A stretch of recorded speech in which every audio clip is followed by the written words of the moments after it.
My father body shamed me and made me cry in front of our entire family, so I gave him a brutal reality check and told him I never wanted to see him again. Plus, all 3 updates. My father has always joked about my body, despite the fact I am 110 pounds at 5 feet 3 inches, and he is 240 pounds at 5 feet 5 inches. He thinks it's funny to put me down about my weight.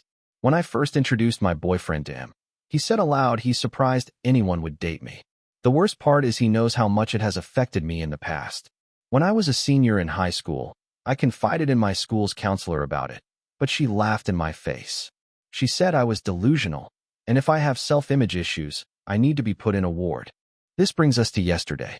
I visited my parents' house for an extended family gathering, and very quickly, my father began making fun of me. Look at how her thighs jiggle. Look at her stomach folds when she's sitting. I was on the verge of tears already, but he made one more remark that completely sent me over. How do you even have a boyfriend? Is he into whales or something? I mean, can he even find the hole? At that moment, I lost it. I stood up and, through tears, started screaming. Ew, you weigh more than twice what I do. Your gut rests on your thighs, and you're insulting me? What kind of a dad are you? I hate you.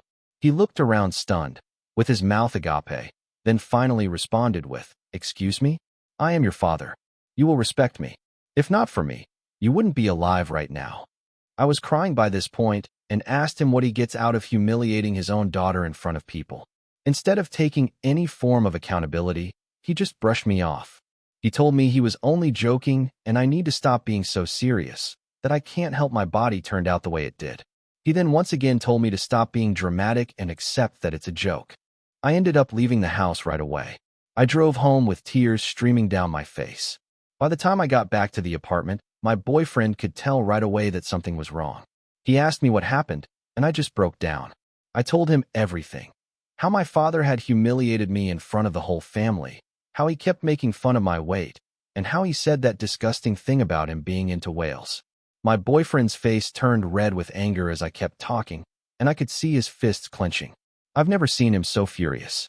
He hugged me tightly and told me over and over again that I didn't deserve any of that my dad was completely out of line, and that I was perfect just the way I was. It felt good to be held, but the pain of what happened still stung. He pulled back and looked me in the eyes. I can't believe he'd say that to you. How could he be so cruel? You're beautiful, and you deserve so much better than this. I could tell he was barely keeping it together. I want to talk to him. He can't keep treating you like this. I shook my head, wiping away my tears. No, please don't. It'll only make things worse. He won't listen to you, and I don't want to create more drama. I just want to forget about it for a while, please. He sighed but nodded. All right, if that's what you want. But promise me, if he ever says anything like that again, you'll tell me right away. I can't stand the thought of him hurting you like this. I nodded and hugged him again. I'm just so lost right now. I don't know what to do. Update 1. I sat my father down, as per my boyfriend's request, and tried to speak to him again. It ended up being the same as the previous times. My partner's father has heard of what's been happening, but never witnessed it until yesterday. My parents came over to visit again, with no knowledge that my partner's parents were there. It was only a visit for planning my 21st birthday. My dad didn't seem to care that there was a new member to the audience and started his joking around.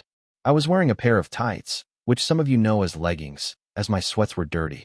I rarely wear tight clothes as it gives my father more fuel for his insults. I was making coffee, and he shouted, "Why are your thighs jiggling like that? Do you actually train?" My mother laughed like it was the funniest thing ever. Then I heard a smack and my dad yelping straight after. That's a common thing between my parents, but it usually only happens in front of others. My future in-laws didn't say anything, but I could see they were confused and annoyed. After the next couple of pinches and comments, my partner's dad lost it. He started berating my dad and told him that he's a pathetic excuse for a father. He told him that for all these years, he had to make sure I was okay because my dad didn't have a clue how to raise a child. How sick he was for even thinking it's okay to treat a daughter like that. He made sure to tell him how he has damaged me mentally to the point of just accepting it. How many times his son had to hold me until I cried myself to sleep over one of his jokes. That went on for what seemed like forever, and my partner soon joined in. It ended up being turned to my mother, who tried to switch sides again. My partner's mother is a good woman, but she has a nasty side. and she wasn't afraid to show it. She is one woman you don't want to upset. She ended up saying that they either apologize and get the F out, or they no longer have a daughter. They apologized, but my dad still couldn't see why it's so wrong to joke. It's what fathers do, apparently. I was crying during the extent of it, and still am, not about the fight, but the fact that I know just how pointless it was. I was right, as he came back today and gave me a bag with holes cut into it. I got your birthday outfit. You won't actually fit into a dress, so I got this bin bag for you. I even made the holes bigger for your arms and thighs too. Make sure to wear a belt. I just froze in place and could only focus on his smirk. I was still standing there, bag in hand, as he drove away.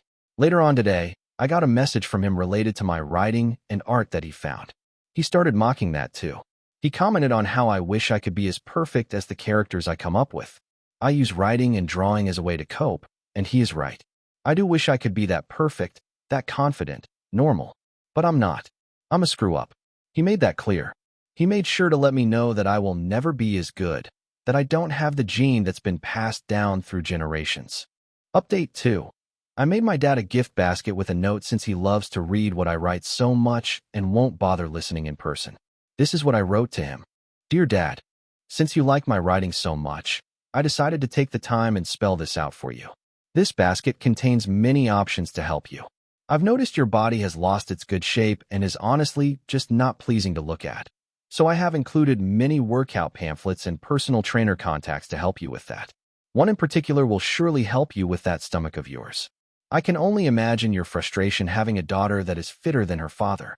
Since you clearly love taking your frustrations out on me, I highly recommend reading through the therapist contacts I have included in this basket. I will advise you to let Mom seek out these therapists too, as her backbone is non-existent and she lets awful men walk all over her. Fun fact, 110 pounds for a woman that is 5'3" is healthy, if not bordering on being underweight. However, 240 pounds for a man in his 50s who is just scraping 5'5" is concerningly overweight. I would suggest taking care of that.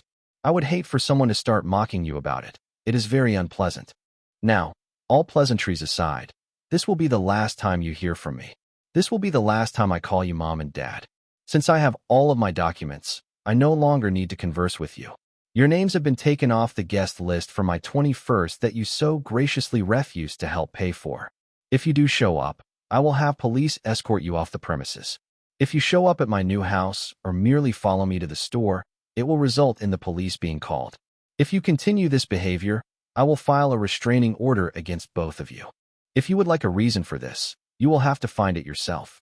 It is quite obvious, but since you are so focused on damaging me into submission, I fear you will never understand. That is not my problem. Yes, you did bring me into this world, but you are not my parents. I have a family, and you will never be a part of it. Please do take my advice and seek help. This is not a joke, Dad. Yours truly. I know that the note was rushed and short, but it was all I was capable of writing. My aunt's phone has been blowing up, but she has ignored and blocked their numbers. She has even made sure to let the rest of our family know what has happened and why. As far as I know, they have been getting berated and disowned. I can't help but feel a little bit of pride. Update 3. After sending the letter, I felt a mix of relief and anxiety. Part of me was proud for finally standing up to them, but another part was scared of what they might do next. A few days went by with silence from their end, and I thought maybe they'd finally gotten the message. Well, the day of my 21st birthday party came around, and I was trying to focus on having a good time. I was surrounded by my friends, my boyfriend, and his family, who have been nothing but supportive. We rented a small hall, and everyone was laughing, eating, and dancing. I was starting to feel like maybe I could have a good time without interruptions. But just as we were getting ready to cut the cake, I noticed my boyfriend's mom whispering something to him and nodding toward the entrance. I followed her gaze, and my stomach dropped. There they were, my parents, standing right at the doorway like they had every right to be there. My dad had this look on his face like he was trying to appear calm and friendly, but I could see right through it. My mom was holding onto his arm, looking nervous and unsure. I felt my hands start to shake, and I quickly looked away, hoping they wouldn't come in and ruin everything. Before I could react, my boyfriend walked over to them with a stern expression. I couldn't hear what he was saying, but he was shaking his head and pointing toward the exit. My dad started to argue back, his voice raising. I saw a few of my friends exchange worried looks, and my aunt, who had been sitting with her husband, got up and made her way over to them. The next few moments felt like a blur. My dad started yelling about how they were my parents and had every right to be there. My boyfriend's dad quickly stepped in, trying to defuse the situation, but my dad just kept getting louder, insisting that they had come to apologize and that I was being ungrateful. By this point, everyone at the party was watching, and I felt like I was going to be sick. I saw my boyfriend's mom pull out her phone, and within minutes, 2 security guards walked into the hall. They must have been nearby because they arrived so fast. One of them approached my dad, trying to calm him down and explain that he was causing a disturbance and had to leave. My dad, of course, wouldn't have any of it and started ranting about how they had no right to remove him from his own daughter's birthday party. The security remained calm and repeated that if he didn't leave voluntarily, they would have to escort him out. My mom, who had been quiet the whole time, suddenly started crying, begging them to let them stay, saying they just wanted to talk to me and make things right. But it was too late for that. The damage had been done. The security gave them one last warning, and when my dad still refused to leave, they took him by the arm and led him out of the hall. I could feel everyone's eyes on me, and I just wanted to disappear. I could see the pity in some of their faces, and that made it even worse. My boyfriend came back over to me, wrapping his arms around me and whispering that it was going to be okay, that I didn't have to worry about them anymore. But the night was already ruined. I tried to smile and enjoy the rest of the party, but it was hard to shake the feeling of embarrassment and anger. The next day, I was home alone when I heard a knock at the door. I peeked through the peephole and saw my parents standing outside. I really didn't want to deal with them, but I knew they weren't going to go away. I opened the door just a crack, enough to let them know I was there, but not enough for them to come inside. "What do you want?" I asked. "We just want to talk," my dad said. "We're sorry," my mom added, looking at the ground. "We didn't mean to cause a scene. We just wanted to apologize and see you." I shook my head. "It's too late for that. You can't just show up whenever you want and expect everything to be okay." "Please, Han," my dad said, his tone that of a scolding parent. "We're your family. You can't just shut us out like this." I felt a surge of anger rise up in me. "I can and I will. You made your choices, and now you have to live with the consequences. I'm done letting you hurt me." My boyfriend, who had been in the other room, must have heard the commotion because he came out and stood beside me. "She's told you to leave. You need to go now." My dad looked like he was about to argue, but my mom tugged on his arm, pleading with her eyes. They both turned and walked away, my dad muttering something under his breath as they left. As soon as the door closed, I burst into tears. My boyfriend pulled me into a tight hug, whispering that I did the right thing, that I was strong for standing up for myself. And even though it hurt, I knew he was right. I was done letting them control my life, and I wasn't going to let them drag me back down again.